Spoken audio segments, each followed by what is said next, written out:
эстафета ойын. Қазір төрт топқа бөлініп эстафета ойындар ойнаймыз. Бірінші, екінші, үшінші, төртінші саналып. Ол артта сен араға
осымен саналып аяқталды үйге тапсырма.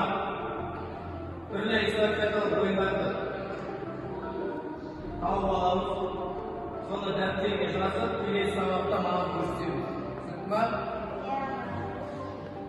Бүгінгі сабақтан